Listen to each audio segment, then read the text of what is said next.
성령님 좋은 아침입니다. 이 시간 성령님을 초청합니다. 오늘도 내 안에 오셔서 하나님을 기쁘시게 드릴 것을 소원하게 해주세요. 오늘 말씀을 통해 구체적으로 무엇을 해야 할지를 깨닫게 해주세요. 깨달은 것을 삶 속에서 실천할 수 있도록 도와주세요. 아멘. 오늘 함께 나누실 하나님 말씀은 민수기 6장 1절에서 12절까지 말씀입니다. 제 6장.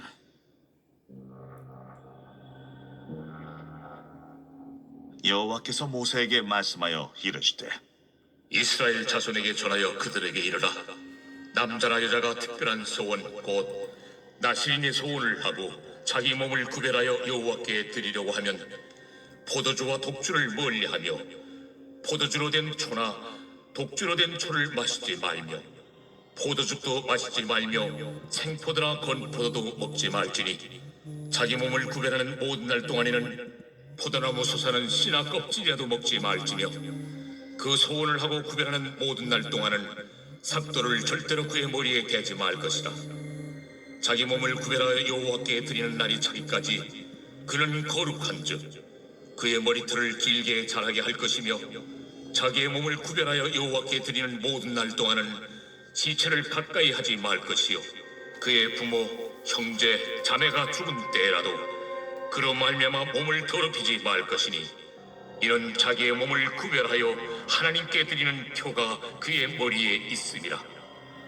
자기의 몸을 구별하는 모든 날 동안 그는 여호와께 거룩한 자니라.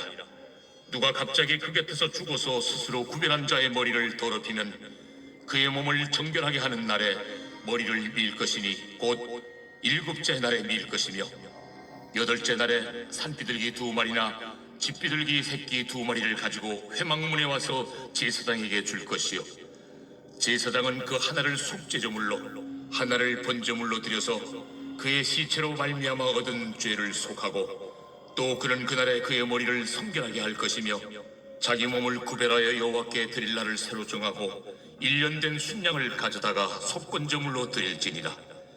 자기의 몸을 구별한 때 그의 몸을 더럽혔은즉 지나간 기간은 무효니라. 자신의 몸을 일정 기간 혹은 평생 하나님께 봉사하거나 헌신하기 위해서 구별된 자로 자발적으로 서원하거나 혹은 부모의 서원으로 살아가는 사람을 나시린이라고 부릅니다. 성경에서 대표적인 나시린으로는 삼손, 사무엘, 세례 요한이 있습니다. 오늘 본문은 나시린에 대한 규례를 설명합니다. 나시린은 남자와 여자 구별 없이 하나님께 서원할 수 있으며 또 서원한 이후에는 자기 몸을 구별하여 하나님께 드려야 합니다. 그렇다면 그들의 삶 속에서 어떤 조항들을 지키며 살아가야 합니까? 오늘 본문에서는 나시린은 무엇을 해야 하느냐 보다 무엇을 하지 말아야 하느냐에 더 강조점이 있습니다. 3절 4절입니다. 포도주와 독주를 멀리하며 포도주로 된 초나 독주로 된 초를 마시지 말며 포도즙도 마시지 말며 생포도나 건포도도 먹지 말지니 자기 몸을 구별하는 모든 날 동안에는 포도나무 솟아는 씨나 껍질이라도 먹지 말지며. 나시린은 포도나무 소산과 관련된 것과 독주를 멀리해야 합니다. 포도나무로 소산된 것들이 자세하게 기록이 되어 있는데 포도주를 포함해서 포도즙, 또 생포도, 건포도까지도 먹지 않아야 했습니다. 포도로 된 것들에 대해 금해되는 이유에 대해서 사실 성경은 자세하게 설명하고 있지는 않습니다. 그러나 이것을 당시 시대 상황을 통해서 보면 가나안 땅에 들어가기 전에 이스라엘은 아브라함 때부터 유목 생활을 했지만 가나안에 들어가며 농경 사회를 접하게 됩니다.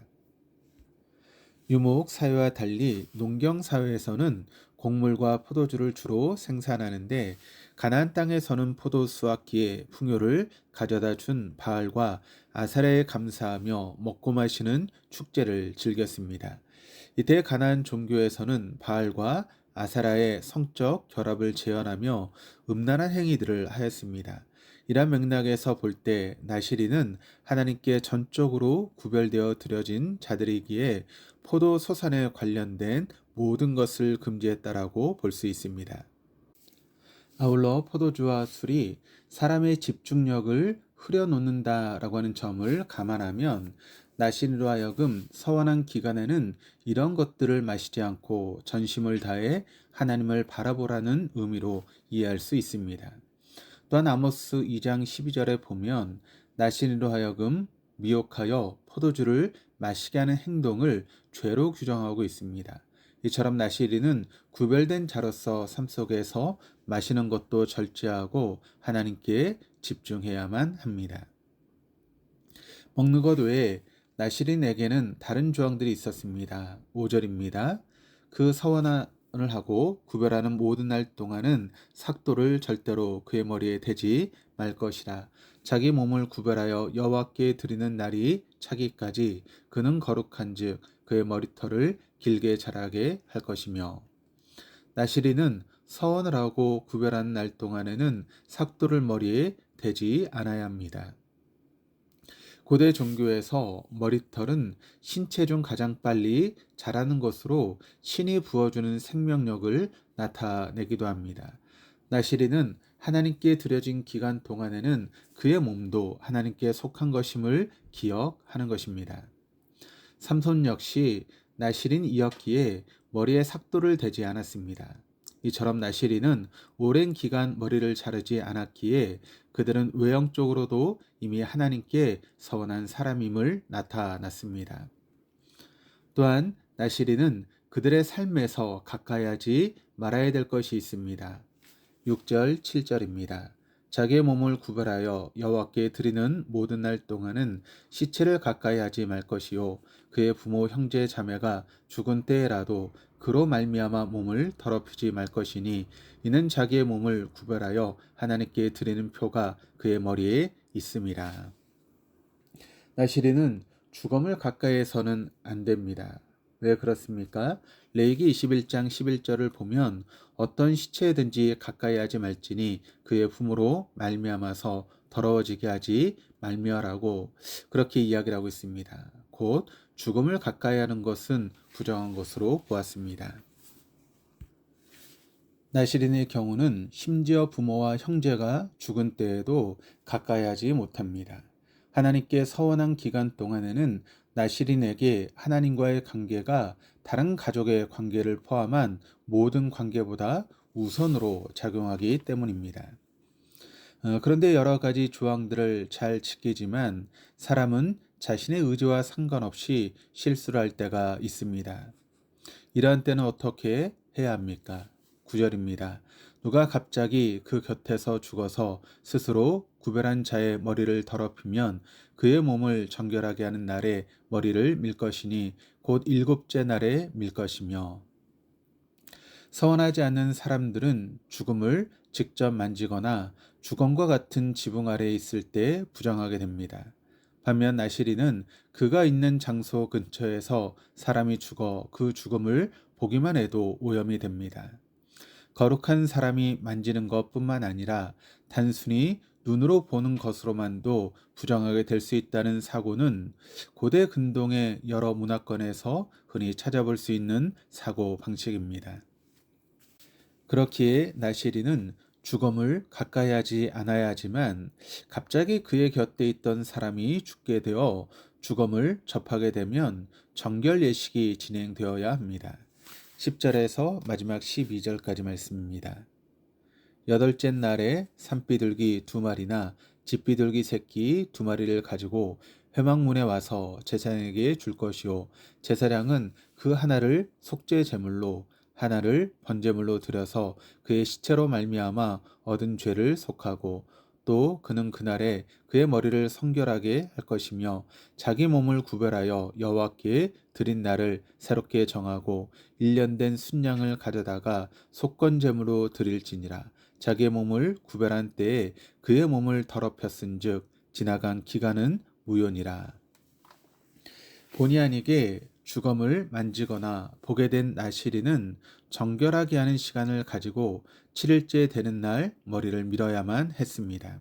그리고 8째 날에 제물을 제사장에게 가져와 하나는 속죄 제물로 하나는 번제물로 드리며 자신의 머리를 성결하게 하는 예식을 진행합니다. 여기서 속죄 제물을 드리는 것은 비록 본의 아니게 생긴 일이라도 죽음을 접한 죄를 용서받아야 하기 때문입니다. 또한 나실인이 부정하게 되었을 때는 다시금 자기 몸을 구별하여 여호와께 드릴 날을 새롭게 정해야 합니다. 하나님께 서원을 했던 기간에 죄를 범하여 부정하게 되면 지나간 기간이 무효가 되고 다시금 기간을 새롭게 시작하게 되는 것입니다. 오늘 본문의 나실인은 오늘을 살아가는 우리에게 어떤 의미가 있습니까? 지금 시대에도 나실인이 필요하겠습니까? 우리도 하나님께 속한 사람들로 살아가기를 원하며 다짐하고 결심할 때가 많이 있습니다. 그러나 그 결심들은 종종 깨어지고 무너질 때가 많습니다.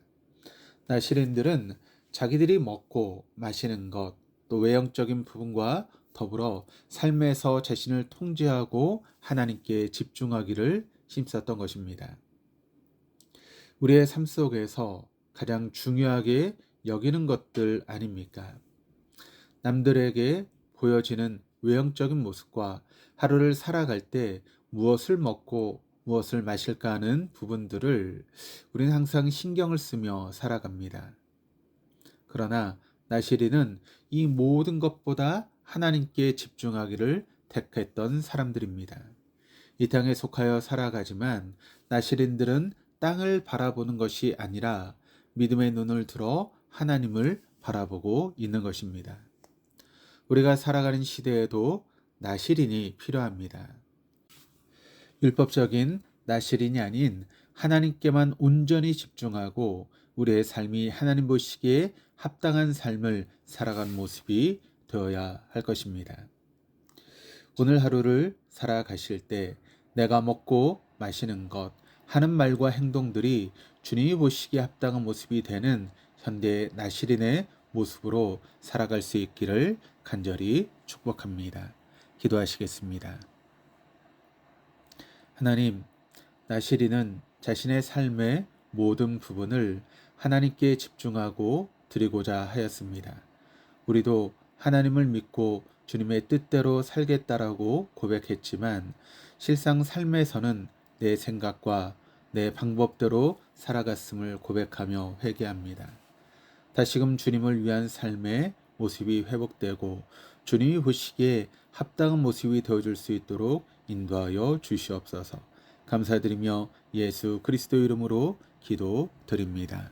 아멘.